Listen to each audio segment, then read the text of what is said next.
Review, test, blah, blah, blah. I am Deadpool. Alright, exactly.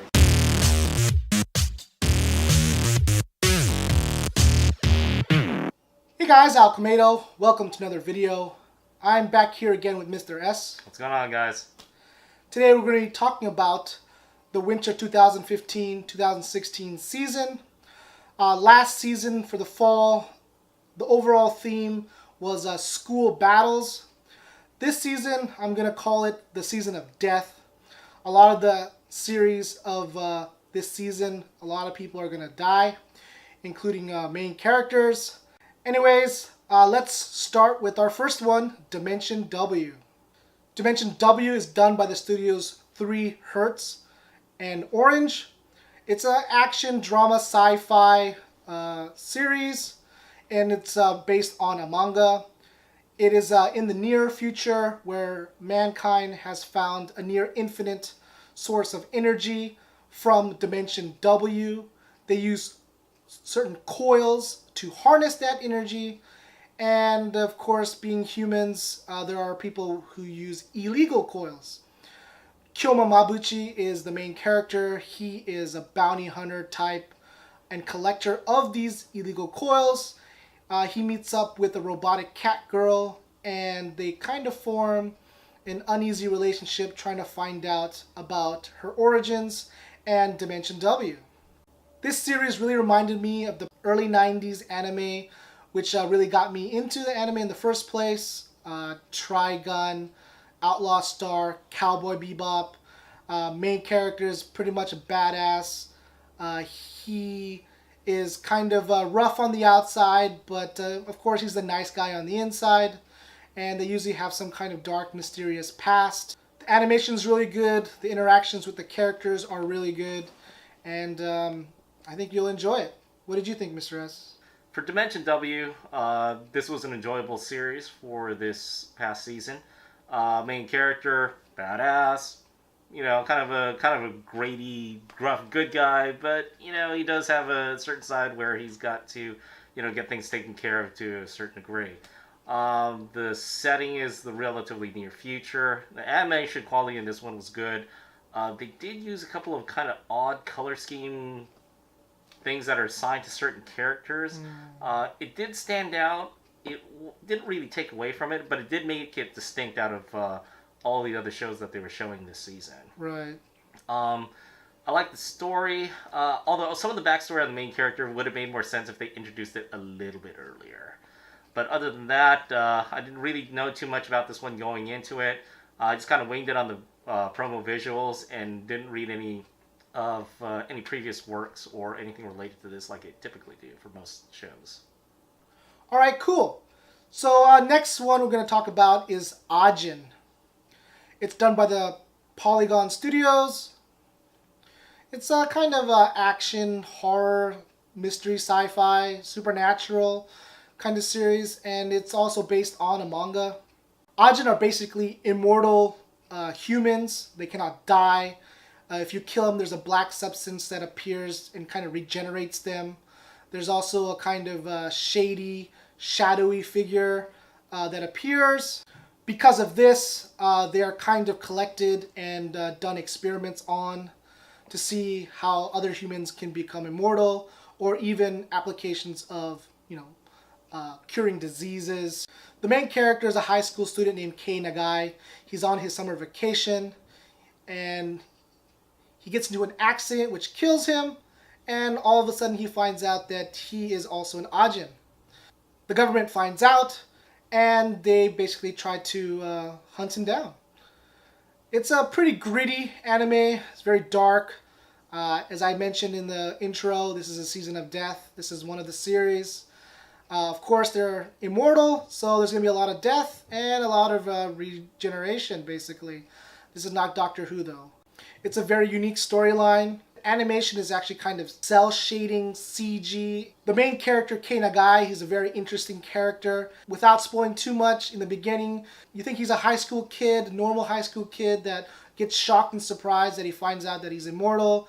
But, you know, as the time progresses, you kind of get a different image of him, and he's not what you expect. What did you think, Mr. S? All right. Well, this one coming from Polygon Studios. Of course, I watched Sidonia from I think it was like 2 seasons ago, and this one, you can kind of see the lineage of the computer graphics from that previous thing that they worked on to this one, because they do have kind of a similar, I guess, similar facial structure and a kind of a similar movement on this. The animation quality is pretty good. I saw that some people on the forums complained about the frame rate quality, but I myself didn't see it. That might be a person-to-person sort of thing. Story-wise itself, I'd recommend reading the manga. It's pretty awesome. Once you start getting into some of the hardcore action scenes, when these immortals are duking it out versus the police or some sort of shadowy government entity that's trying to capture them. And other immortals, right? Other immortals, that sort of thing too. Also, the kind of a theme that is in this particular story is like. Kay kind of goes through this thing. Who am I? Am I human? He's got a friend who's helping him out who is human, and that kind of, he's kind of got kind of an identity issue about what he should do as his position as this demi-human. Right. But he's one of his friends just helps him out, even though he's not immortal at all. And he seems a little bit more badass than the main character for right now. But we'll see how it turns out. Right. Okay, so the next one is Hai to GESOU no GRIMGAR. It's done by A1 Pictures, a very prominent studio that we usually watch. It's an action-adventure fantasy story, and it's based on a light novel. Now, the main character's name is Haruhito. He wakes up from the darkness into this kind of fantasy world. He doesn't know where he is. He meets other people who also don't know where they are and how they end up in this world. It's kind of a trapped in a game genre, but it doesn't really focus on that issue. In the beginning, it does tell you that they do wake up in this fantasy world, and somehow they come from another world or the real world and somehow get dropped into this world. It is a little bit slower than the other trapped in a game anime, such as Sword Art Online, Log Horizon, Overlord, yes. But it's a very solid storyline, very good character development. There's a lot of things that influence these characters. They seem like archetypes, but as you continue through the storyline, you do see that there's a third dimension with each of the characters and their interactions. Basically, it's a level 1 RPG that you're starting with. It's a kind of slice of life fantasy. They talk about trying to get housing. They live in a barn. They don't have enough money for underwear. Cause they're kind of embarrassed because of that. They're thought of as just goblin hunters because they're the lowest creatures in this world. But they get, as you level up, you do a lot of grinding. You get more powerful weapons, more powerful armor, skills. They get eventually pretty, strong enough to keep on going to the next levels. And that's what the basic story is about. I really enjoyed it. What did you think? Yeah, when I heard about this one, I rolled my eyes and said, oh great, another trapped in game genre. Right. Every single time I've done that, I've been really surprised. Log Horizon, I did that. I was surprised. That turned out to be good. Overlord. I was like, okay, how many times can they repeat this sort of formula? Rolled my eyes and watched it, and Overlord turned out to be pretty damn good. This one turned out to be pretty damn good as well. Yeah. So you gotta stop that pattern. Yeah, maybe I need to stop the pattern. It's because something that happens when certain genres get popular, everybody will start doing it. They kind of, this kind of happened with the entire Demon Lord thing. Right. Not all of the Demon Lord shows or manga were good. Right. And that's where I probably got this from. But the storyline, it's a little bit different from the standard trapped in a game ones. These guys aren't like ultimate badass heroes. They're just maybe the level 1 people who are left over, right. who aren't so great, and these are the struggles that they go through. And because of that kind of struggle, it kind of makes people, I don't know, maybe the readers feel like these are more people that they can relate to rather than somebody who's just like ultra badass out of the gate. That's true. Yeah, this one was pretty good. I like the character interactions. It is a lot slower paced. Is there action? Yes, but they're concentrated in certain parts of different episodes. So you got to be patient with this one because it'll show up later. But there are certain times when it gets slow, it gets really slow. Yeah. So you're going to have to kind of tough it out through that one. But, the slice of life element, yeah, those are good. You got to put shelter over your head. You got to put food on your plate. And this is something that these guys are dealing with here in this fantasy world. Right. Cool. Also, there's some major changes between the TV show and the light novel. One element that the light novel covers fairly frequently that the TV show doesn't is that they all are kind of aware that they came from another world or they're supposed to be somewhere else. It's just not there in the TV show for some reason or another. Also, one of the things that they kind of don't have enough of is internal monologue with Haruhito. He does this a lot in the book, and you get more background of what he's thinking and his reactions to the things that he's dealing with in this particular storyline. Character designs also in the TV series, it seems like they watered that down as well. If you take a look at the light novel pictures, there's a very, very big difference in some of the characters. So, like I usually recommend, when you got another source, especially the original source, read the original. So in this case, it's a light novel. I definitely recommend reading it. The next one we're going to talk about is BUBUKI BURANKI by Sanzigen. It's an action-adventure, kind of fantasy element. It's an original animation, not based on a manga or light novel. The main character is Azuma. He's kind of a mysterious character. He comes back to Japan after 10 years, and there's some men who are after him. One of his childhood friends comes and saves him. And they have powerful creature weapons called BUBUKI. When the BUBUKI are all combined, they turn into a powerful machine called a BURANKI. And basically they're trying to revive one of Azuma's old BURANKIs named Obu. And there's a lot of interaction with these characters, and it's just their adventure trying to find out what are actually BURANKIs and basically go back to his hometown. So this is all CG animation. The quality is really good, so sometimes you can hardly tell that it's computer graphics. The character designer is from Fire Emblem, Fates, and Awakening. We're a big fan of that series, and you can really tell with these characters. There's actually a lot of characters. Each of them do have archetypes, but as the series progresses, you do get a very good view of each of the characters, especially the main character. This show is really all about shades of gray. There's really not like good people or bad people or good guys versus bad guys, heroes versus villains. They all kind of have their own reasons to do the things that they're doing, even though it's kind of fighting against other people or killing people or destroying things. So throughout the series, you do find out each character, the reasons why they do what they do. And it's kind of interesting because, sometimes we're not all bad guys and we're not all good guys. What did you think? All right. Back to the CG work. Sanzigen, they're the ones who did Arpeggio, so they really did take a step up from their previous work. And this being a fully 3D CG anime, it was really hard to tell at some points at time for the work that they did on this. There's a depth to all of the characters that they introduced. There is a large cast that they start introducing. Can it get confusing? Maybe a little bit, but it seems like they're building up for a longer storyline.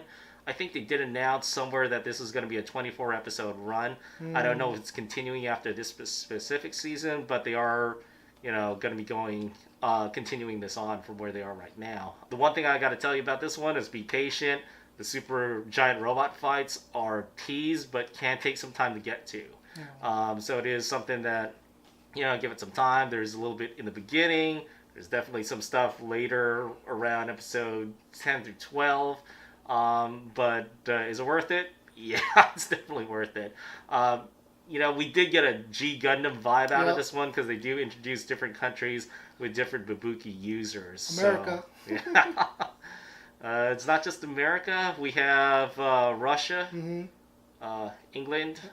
I don't know if they're going to introduce anybody else beyond those three, and then the Japanese team. So we'll see where this turns out. But as for this season, yeah, this is definitely something I'd recommend watching. Yeah, cool. Okay, so the last one we're going to be talking about is Boku Dake ga Inai Machi, or Erased in English. It's done by A1 Pictures, and it's a kind of mystery, drama, supernatural kind of anime. It's based on a manga. It's probably the best one of this season. It's about a struggling manga artist named Satoru Fujinuma. So he has a kind of supernatural ability called Revival, in which in the anime he kind of sees like a butterfly, or he thinks or feels that something is off with what's going on. He can kind of go back to time to fix and solve whatever happens. It's usually like a death flag that he can kind of find out and figure a way to basically undo it. But his last revival, he gets to an accident. I won't spoil it too much, but it kind of forces him back all the way when he's a 6th grader, and one of his classmates, Kaio, goes missing, and it's all about just trying to solve the missing persons case and prevent a death in the future. It is such an amazing storyline. So many great details. It gives you a lot of, feels. Animation is top notch. I'm going to be doing a separate video on anime opening theme songs. But let me talk about this one. It's called Riri, and it's done by Asian Kung Fu Generation. It really fits with the kind of theme of this anime series because the song is actually over 10 years old. Kind of surprised they chose this, but I think they did it on purpose. The good thing about this series is that it actually has a final end. It actually coincides with the manga ending as well. Definitely you're going to have an overall picture if you read the manga. That is probably a must for this one. There is a major change. I won't really spoil it or go into too much, but that is one of the reasons why you should read the manga. What did you think? Alright, so for me, I've been reading the manga maybe like a year or two before they announced the anime, so I was really excited for this one to be coming out. It is a mystery and kind of a time travel type genre. You get to see all the interactions between the characters. One of the things that I did like that you're not going to be able to get in the manga is the main character, when he's speaking... when he's thinking about something, he is like I think it's 29 when he leaps back into his 6th grade form.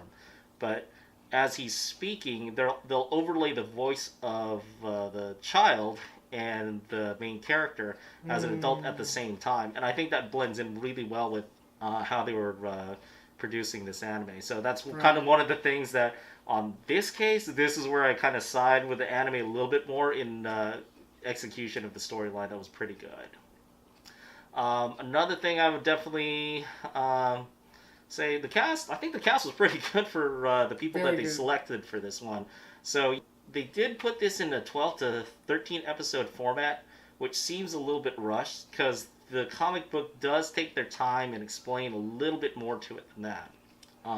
Just so that you know, I think they're working on a live action TV series and some sort of, I think, a supplementary comic that kind of outlines two of the side characters that are working with the main character. I'd recommend definitely reading the comic book. So that's our top 5 anime for the winter season. We do have one honorable mention, which we're going to talk about right now. It's called Kono Subarashi Sekai ni Shukufuku by Studio Deen. It's a fantasy, comedy, and it's based on the light novel. Main character is Kazuma. He is kind of a shut-in, and when he does go outside, he gets into an accident and dies. He kind of goes into this basically underworld where he meets a priestess named Aqua, and Aqua gives him a chance to be basically resurrected into another world. And he gets to take one item with him. And guess what? He takes her with him. I mean, basically, this whole entire series is all about comedy. The first few episodes is just about trolling. I mean, the priestess is kind of a ditzy, dumb character, gets into a lot of debt. And the guy is, typical, shut-in, kind of perverted, anime-liking kind of character. And, that first episode where he just takes her into the world, that's the item that he takes. That's just the funniest thing ever. And all throughout, you get these weird characters that join the party. One is a crazy magician who just loves explosions. And that's it. All her magic is done on that. And we get a kind of a female masochistic crusader white knight paladin who loves to get beaten up on. Yeah, there's a lot of comedy in that too. But fortunately, the animation sucks. It's pretty terrible, actually. You can kind of see it in people's faces, background, things like that. I mean, some episodes are kind of normal, but basically if you watch episode 10, which is the last episode, they blew all their budget on that episode. And fortunately, I guess they have a second season coming in the fall, so it must have been pretty popular enough. Hopefully they'll bump up their animation skills, because otherwise it better be really funny or we ain't going to watch it, right? Yeah, pretty much. Alright, so what did you think? Yeah, the animation, absolutely terrible. The saving grace of this particular show was the comedy and the voice acting staff. That saved the show. Story-wise, that's the worst party you can ever join during a raid. You got a one-trick pony mage, you got a masochistic crusader, and a really dumb priest. Everybody's overpowered, but they never listen. They don't coordinate well, so this is what you're dealing with. So, but if you like watching people troll the hell out of each other, do it non-stop, this probably is worth watching for those who would enjoy that sort of thing. Yeah, as we were saying before, 10 episodes is very short for a season. Yeah. That means that they cut episodes 11 and 12 and put the budgets into doing episode 10. Because episode 9, the animation quality was terrible. Episode 10, I'm just going to say the animation was a little bit close to average. But the comedy was there, so that's why we ended up watching it. Read the comic. That's what I can recommend for that one. At least the artwork on that one's much nicer. Alright, well, that's it for the winter wrap-up. Our next video is going to be about the spring preview, and we're looking forward to that. So thank you very much, Mr. S. Thank you. And please remember to comment, like, and subscribe. See you guys later.